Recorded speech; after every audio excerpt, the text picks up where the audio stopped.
But I have the opportunity to honor someone that I want to honor, that really designed this way of thinking with me. I don't know if you've met her yet, but Erica Foster, she's often known as my assistant back here. Look back, hey, that's Erica if you haven't met her. Erica Foster, I'm going to have to read some of this because I want to get it right.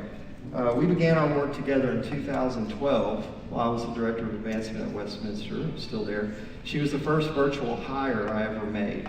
I had multiple assistants working with me. I had 2 at the time. They were great.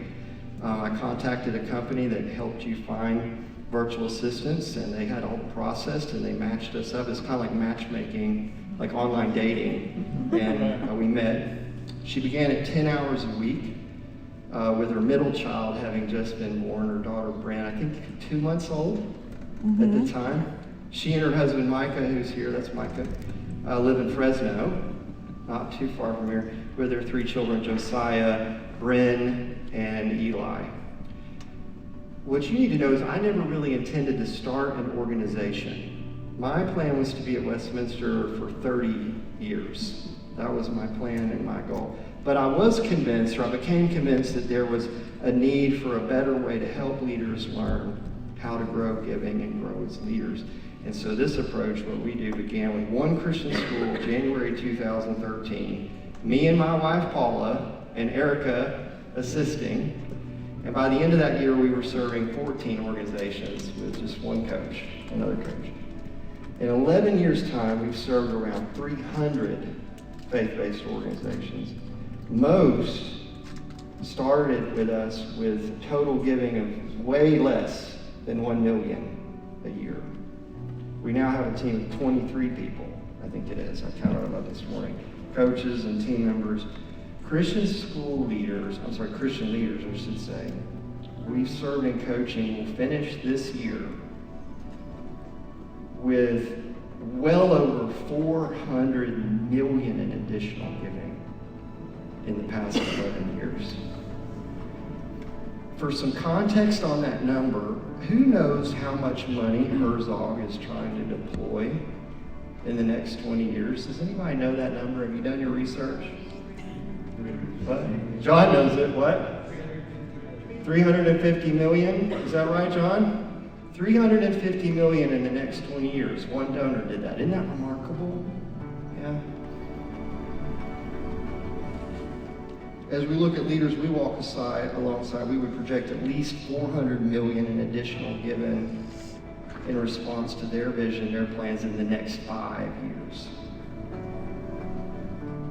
Erica and I haven't raised a dime of that. Not one dime. But what we have done, Erica, is we've put to the test what we discovered, I think, that we believe in together and working together. And here's just a handful of beliefs. I'm not going to give a long list. A handful of beliefs that I think we share. Number one, there is no separation between personal and business. It's all personal. This is your precious, God-given, God-created life. There's nothing more personal. Wherever you go, whatever you do, you're there. So is he. And I know that she really believes that. We have a lot of fun, but we are not playing around with this life. We are here to serve, and we want to do something. And I think we both feel that. If you make it a priority, number two, if you make it a priority, you can do really meaningful work with meaningful relationships. And you can do it in a way that builds trust over the long haul. I trust and admire Erica. I trust and admire her husband, Micah, and learn from him. My wife trusts her and cares for Erica. My wife knows Erica cares about her. We know she cares about us as a couple. Another one is you can value both results and relationships and not compromise on either. And you don't have to accept, I would say, you don't even have to tolerate mediocre results. That's a belief that we have. You can focus on creating ridiculous value rather than worrying about your hourly rate of employment. And when you do that, impossible things happen. Another one I know she appreciates about me, but I appreciate about her. I have no idea how many hours she works, when she works, where she works, when she doesn't work, what she does with her time, or how she does it.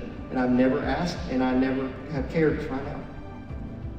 I'm here to serve her and the rest of our team and leaders, and she believes she's here to serve me and them and you. She has had, that's why I'm bringing all this up, she has had a direct and profound result on every single project and every single leader we've ever served, all without a job description or title other than she's a very important person. If you want to be a better spouse or parent or servant leader, my best advice might be this: try to be a little less normal, a little more amazing, and a whole lot more like Erica Foster. Thank you.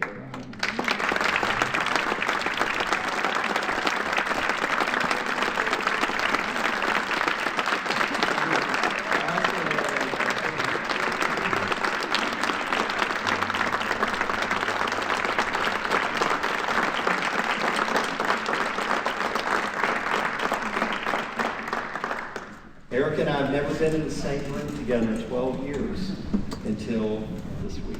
Wow. Thank you, Erica. Thank y'all for letting me point this out.